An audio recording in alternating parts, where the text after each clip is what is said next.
Hello friends, मैं हूँ खुशी नवीन और आप सुन रहे हैं क्या यही प्यार है पार्ट 3। प्लीज़ चैनल को सब्सक्राइब करिए और सुनते हैं आगे की कहानी।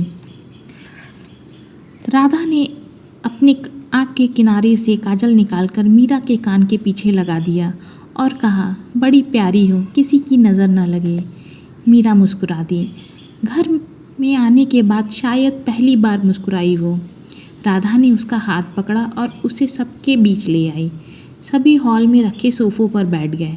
निधि ने एक सांस में सारी बात कह डाली और फिर दादू के सामने आकर मासूमियत से कहा, मैंने ठीक किया ना दादाजी? हाँ बेटा जी, बिल्कुल सही किया। ऐसे वक्त में दोस्त ही दोस्त के काम आता है।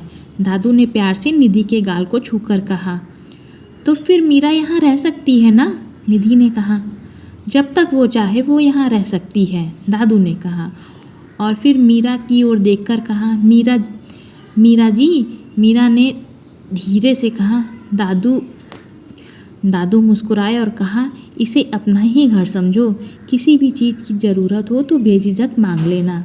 जी शुक्रिया, मीरा ने हाथ जोड़कर कहा। पापा मैं चलता हूँ, ऑफिस मीटिंग है, अर्जुन ने उठते हुए कहा। हाँ ठीक है, मैं और पिताजी आते हैं बाद में, विजय ने कहा। अर्जुन ने अपना फ़ोन और बैग टेबल से उठाया और सबको बाय कहकर जाने लगा कि उसकी नज़र मीरा पर गई तो उसने कहा, बाय मीरा। बाय, मीरा ने धीरे से कहा। चलो बेटा, पहले तुम दोनों कुछ खा लो, राधा ने कहा और दोनों को अपने साथ डाइनिंग टेबल की ओर ले आई। निधि और मीरा वहाँ आकर बैठ गई। राधा ने दोनों के लिए खाना परोसा। दादी माँ उठकर बाहर टहलने निकल गई।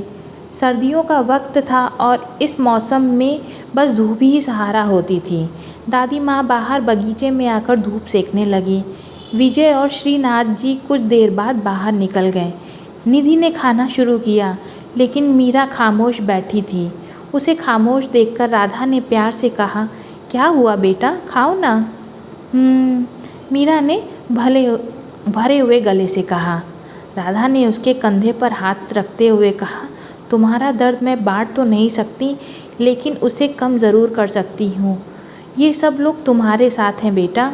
मीरा ने नम आँखों से राधा की ओर देखा तो राधा ने प्यार से उसके चेहरे को अपने हाथों में लेकर कहा, इतनी प्यारी बच्ची उदास बिल्कुल अच्छी नहीं लगती। अब खाना खाओ, ठंडा हो रहा है, तब तक मैं तुम्हारे रहने का बंदोबस्त कर देती हूँ। राधा वहाँ से चली गई। मीरा को सब बहुत अच्छे लगे, पर सबसे ज़्यादा अच्छी राधा लगी। उसमें वह अपनी माँ की छवि को देख पा रही थी। राधा खाने के बाद निधि को अपना घर दिखाने लगी। घर काफ़ी खूबसूरती से बनाया हुआ था। नीचे एक तरफ दादा दादी का कमरा था, उससे लगकर पूजा का घर, जहाँ बड़ी सी शिव पार्वती की मूर्ति थी। मंदिर से लगकर ही रसोई घर था, जिसके सामने डाइनिंग बना हुआ था। विजय और राधा का कमरा सीढ़ियों के बिल्कुल पास से लगकर था और एक था ऑफिस रूम, जहाँ बैठकर काम की बातें की जाती थी। घर के पीछे की तरफ बगीचा था, जिसमें हरी घास फैली हुई थी और एक कतार में गमलों में पौधे लगे हुए थे। ये सब दिखाकर निधि मीरा को ऊपर लेकर आई, जहाँ 3 कमरे और एक बड़ा सा हॉल बना हुआ था, जहाँ 2 कमरे साथ थे और तीसरा इनसे अलग बिल्कुल सामने हॉल से मिलाकर बनाया हुआ था। इनमें से एक कमरा अर्जुन का था और एक निधि का था।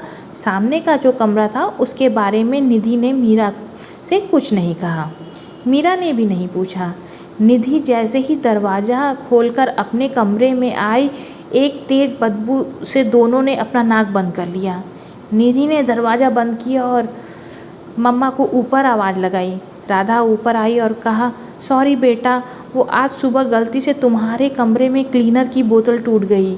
मैंने साफ़ करने को कहा, रघु कर देगा। लेकिन तब तक हम लोग कहाँ जाएं? मीरा को भी फ्रेश होना है। हालत देखो इसकी, निधि ने कहा। एक काम करो ना, तब तक नीचे मेरे वाला रूम इस्तेमाल कर लो, राधा ने कहा। रहने दीजिए, मैं अर्जुन भैया का कमरा यूज़ कर लूँगी, निधि ने कहा। ठीक है, कहकर राधा चली गई। दोनों अर्जुन के कमरे में आई। मीरा ने देखा कमरा बिल्कुल साफ़ सुथरा व्यवस्थित था। एक एक चीज़ सलीके से रखी हुई थी।